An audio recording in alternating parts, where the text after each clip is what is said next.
तो हेलो दोस्तों, नमस्कार। कैसे हैं आप लोग? उम्मीद करते हैं आप लोग बिल्कुल ठीक होंगे। दोस्तों, भारत सरकार की तरफ से खुफिया विभाग एजेंसी की तरफ से भर्ती निकल के सामने आई है, जिसका नाम है IB junior intelligence officer grade 2। तो वैसे स्टूडेंट जो लोग भारत सरकार के अंतर्गत अपना सेवाएं देना चाहते हैं, देश के लिए काम करना चाहते हैं, खुफिया विभाग में अपना सेवाएं देना चाहते हैं, वो लोग इसका आवेदन कर सकते हैं। अगर हम इस वैकेंसी का अप्लाई डेट की हम बात करें तो 23 अगस्त से ही इसका आवेदन होना चालू हो गया है और 14 सितंबर तक इसका आवेदन का प्रक्रिया चालू रहेगा।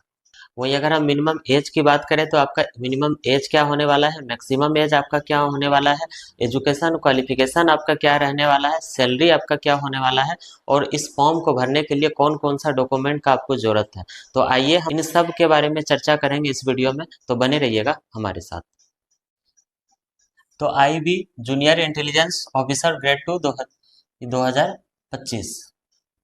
वही अगर हम टोटल पोस्ट की बात करें तो 394 पद है टोटल। और अगर हम अप्लाई डेट की बात करें तो 23 अगस्त से इसका अप्लाई होना चालू हो गया है और 14 सितंबर 2025 तक इसका आवेदन का प्रक्रिया चालू रहेगा। एज की हम बात करें तो मिनिमम एज आपका जो है 18 वर्ष होना जरूरी है, तभी आप इसमें आवेदन कर सकते हैं। और मैक्सिमम एज आपका 27 वर्ष होना चाहिए।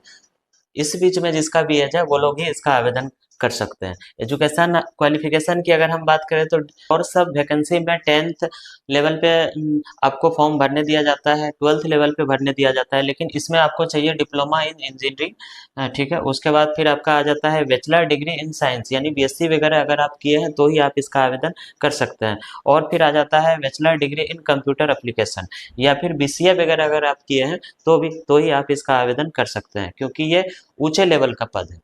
इसमें आपका हायर एजुकेशन जरूरी है। वहीं अगर हम सैलरी की बात करें तो 44,000 से आपका स्टार्टिंग होने वाला है सैलरी, और 92,500 तक आपका सैलरी जाने वाला है। तो हम बात करते हैं कि इस फॉर्म को भरने के लिए आपको कौन कौन सा डॉक्यूमेंट का जरूरत पड़ेगा। तो सबसे पहले आपका आ जाता है आधार कार्ड। आईडी प्रूफ के तौर पे आपका आधार कार्ड लेने वाला है। ठीक है, उसके बाद आ जाता है कास्ट सर्टिफिकेट यानी कि जाति प्रमाण पत्र। उसके बाद मार्कशीट और सर्टिफिकेट, यानी कि आप जिस भी डिग्री को अगर आप अटैच करते हैं तो उसका सर्टिफिकेट और मार्कशीट आपको लगेगा। एनसीएल आपका होना जरूरी है। उसके बाद पासपोर्ट साइज फोटो, फिर सिग्नेचर आपको स्कैन करके लिया जाएगा। उसके बाद एक ईमेल आईडी और एक रजिस्टर्ड मोबाइल नंबर, इन सभी दस्तावेज का आपको होना जरूरी है, तभी आप इसमें आवेदन कर सकते हैं। अब हम बात करते हैं इस फॉर्म को भरने के लिए जो गवर्नमेंट की तरफ से फी निर्धारित किया गया है वो आपका कितना लगेगा। तो फी की अगर हम बात करें तो जनरल, ओबीसी और ईडब्ल्यूएस के लिए 650 रुपया फी रखा गया है, और एससी एसटी के लिए जो है आपका 550 रुपया रखा गया है। वही ऑल फीमेल यानी कि कोई सा भी वर्ग के महिलाएं हो, चाहे वो किसी भी वर्ग के हो, उसके लिए 550 रुपया फी रखा गया है।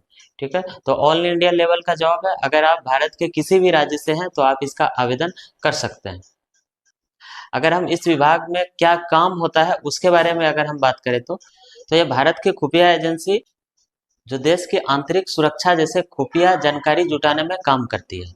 अगर हम मुख्य रूप से कहें तो इसका काम साइबर क्राइम और देश विरोधी गतिविधियों पर नजर रखना होता है, और देश के वरिष्ठ अधिकारियों का सहायता करना होता है, उनका रिपोर्ट तैयार करना होता है। तो वैसे स्टूडेंट जो लोग इसका आवेदन करना चाहते हैं, भारत सरकार के अंतर्गत खुफिया विभाग एजेंसी में काम करना चाहते हैं, अपनी सेवाएं देना चाहते हैं, तो वो लोग इसका आवेदन कर सकते हैं। तो इसमें ध्यान रखने वाली बात यह है कि 23 अगस्त से ही इसका आवेदन होना चालू हो गया है और 14 सितंबर तक इसका आवेदन होने का प्रक्रिया चालू रहेगा। तो इसी बीच में आपको आवेदन करना है, तो समय बिल्कुल कम है।